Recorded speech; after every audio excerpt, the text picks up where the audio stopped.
Welcome to సినీ ప్రస్థానం. నృత్యం ఆమెకు బలం. అయితే బొద్దు రూపం తన సినిమా కళలకు అడ్డం పడింది. కానీ ఏదో ఒక నాటికి నటిగా రాణిస్తానని తనకు తానుగా ఆమె చేసుకున్న శపథం నెరవేరడానికి ఎంతో టైం పట్టలేదు. అనుకోకుండా దక్కిన అవకాశం, ఆ సినిమా అద్భుత విజయం ఆమెను బిజీ హీరోయిన్గా చేసింది.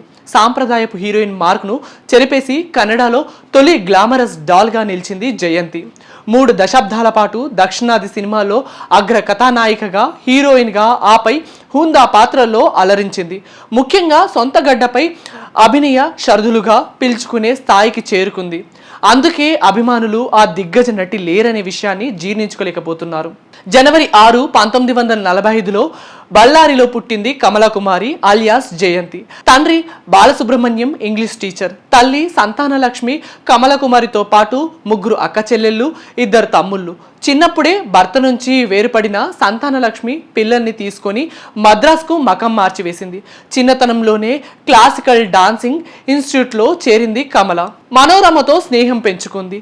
చిన్నతనంలోనే కమలకు సినిమాలంటే విపరీతమైన పిచ్చి ఉండేది. నటుడు నందమూరి తారక రామారావును ఆమె ఆరాధించేది. ఆయన్ని చూసేందుకు బచ్చా గ్యాంగ్తో వెంట పెట్టుకుని స్టూడియోలకు సైతం వెళ్తుండేది. ఆ సమయంలోనే ఎన్టీఆర్ ఒళ్ళో కూర్చోబెట్టుకుని పెద్దయ్యాక నా పక్కన హీరోయిన్గా చేస్తావా అంటూ ముద్దాడి ఆట పట్టించేవారని జయంతి చాలా సందర్భాల్లో గుర్తు చేసుకున్నారు. క్లాసికల్ డాన్సర్గా రాణిస్తున్న టైంలోనే కమల కొన్ని సినిమాల్లో బ్యాక్గ్రౌండ్ డాన్సర్ అవకాశాల కోసం ప్రయత్నం చేసింది. అయితే బొద్దుగా ఉందని డాన్స్లు చేయలేదేమోనన్న అనుమానంతో ఎవ్వరూ అవకాశం ఇవ్వలేదు. దీంతో ఛాలెంజ్గా తీసుకున్నదామె కష్టపడి బరువు తగ్గి ప్రయత్నం చేసింది. ఇదిలా ఉండగా కన్నడ దర్శకుడు వైఆర్ పుట్టుస్వామి ఓ కొత్త సినిమా కోసం ఆడిషన్స్ నిర్వహిస్తున్నాడు. ఆ టైంలో డాన్స్ రిహార్సల్స్ కోసం వెళ్ళిన ఆమెను చూసి ఏకంగా లీడ్ రోల్ ఇచ్చేశాడు ఆయన. అలా ఆమె తొలి చిత్రం జనుగుడులో హీరోయిన్గా పరిచయం అయింది. ఇక ఆ సినిమా పెద్ద హిట్ కావడంతో జయంతి కాల్ షీట్స్ కోసం డైరెక్టర్లు క్యూ కట్టారు. జయంతి 2వ సినిమా చందవాలి తోట సూపర్ హిట్. ఆ చిత్రానికి ప్రెసిడెంట్ మెడల్ కూడా దక్కింది.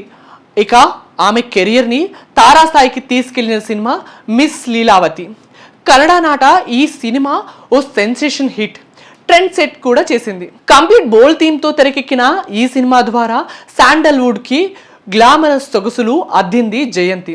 వెస్ట్రన్ అటైర్, టీషర్ట్స్లు, నైటీలు, అంతేకాదు కన్నడలో తొలిసారి స్విమ్ సూట్లో కనిపించిన నటిగా జయంతికి ఒక గుర్తింపు దక్కింది. నటనతోనూ దేశవ్యాప్తంగా లక్షలాది మంది అభిమానుల్ని సంపాదించుకుంది. నటుడు, తెలుగు దర్శకుడు పేకేటి శివరాంను జయంతి వివాహం చేసుకున్నారు. ఆ తర్వాత కొన్నేళ్లకు ఇద్దరు విడిపోయారు. లీడ్ రోల్స్ అవకాశాలు తగ్గినంత టైంలో తల్లి పాత్రలకు సైతం ఆమె ముందుకు రావడం విశేషం. 2005, 2006లో doctor Raj Kumar lifetime achievement award అందుకున్నారు. ఎయిడ్స్ ఎడ్యుకేషన్లో భాగంగా తీసిన ఓ యానిమేటెడ్ ట్యూటోరియల్స్ కు ఆమె గాత్రం సైతం అందించడం విశేషం. 2017లో పద్మభూషణ్ డాక్టర్ సరోజిని దేవి నేషనల్ అవార్డు ఆమెకు దక్కింది.